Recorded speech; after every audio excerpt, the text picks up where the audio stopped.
Hello, ladies and gentlemen. Welcome to Triple N Media. I am NIK NIKAM.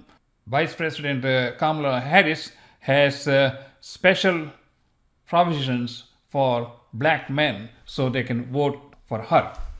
Let's look at this. I know this is a very fine print. You may not be able to see. You can follow my arrow here if you like to.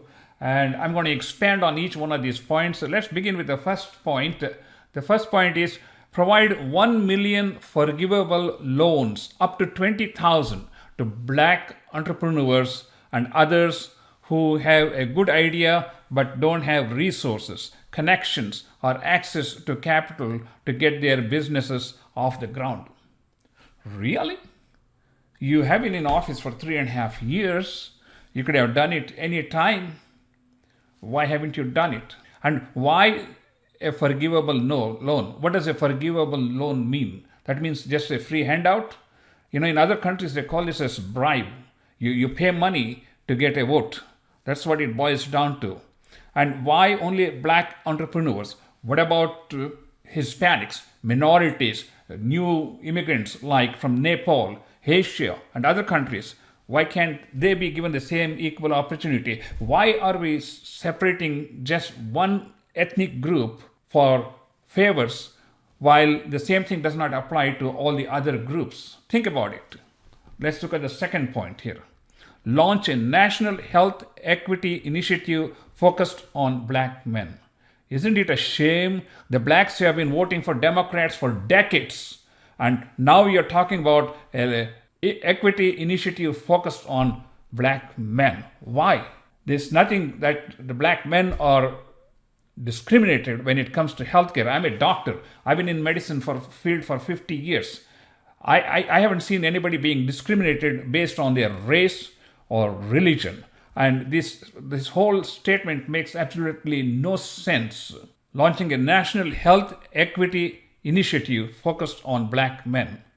Maybe if you talk about a particular disease like sickle cell disease or something that is particular to the given race, that's different. But creating a separate initiative just for black men, forget about the Hispanics and all the other minorities. And this is again a question of, is she trying to bribe black men because more and more people are leaning towards the Republican side because of a pocketbook. See, when you go to the store and you're paying so much more money for every food that you buy, every drink that you buy, I think people understand that more than all this political drama and ads and all these different things, which have no meaning for ordinary voters, for independent voters, or minorities.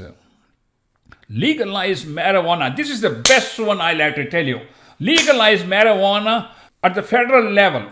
Majority of the Americans, including blacks, Indians, Hispanics, and all the other minority immigrants, they can put food on the table, but you can legally get marijuana, which costs like $800 a pot. Does this make sense for you? You're trying to empower black men or an ethnic group, and you want to legalize marijuana. What is the connection? Is this another word soup salad here? Think about it. Is this what they need? No, they need housing. They need job opportunities. They need better living conditions. These are the things black men need. They don't need to legalize marijuana to get through the day. Lower costs by enacting first ever federal ban on corporate price gouging for food and groceries. This sentence came from nowhere. First, the title was How to Empower Black Men and How to Uplift Them. But what is the lowering costs by a ban on price gouging has to do with just black men? Again, a lot of these statements absolutely have no meaning whatsoever other than a desperate attempt to attract black men.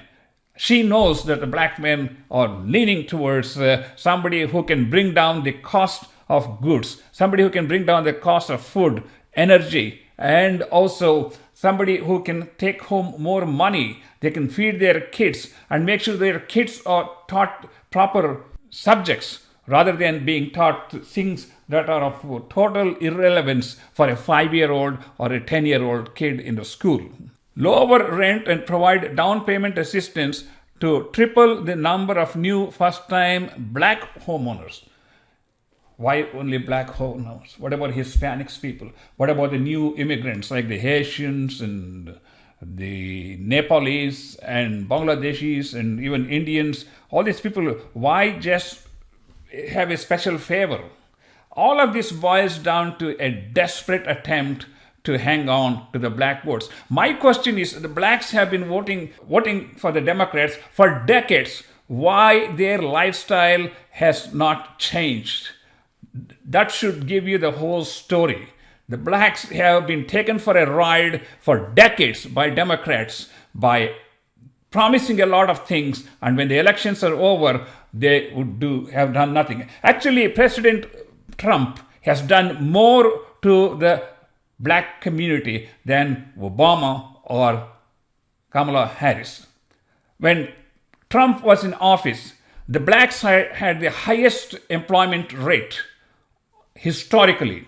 They had a higher hourly wages compared to all the past years. Think about it. When you are at the ballot box, there's only one thing that matters, and that is your pocketbook, your future, your life, and especially your children's future as what they are being taught and educated in the schools. These are the things that make a difference, and all these empty promises which are just for political purposes, for gaining an election vote, I don't think it's going to cut it. This is no different from all the word soup salads that we have heard from Kamala Harris. That's my take. My name is NIK NIKAM, and I approve this message.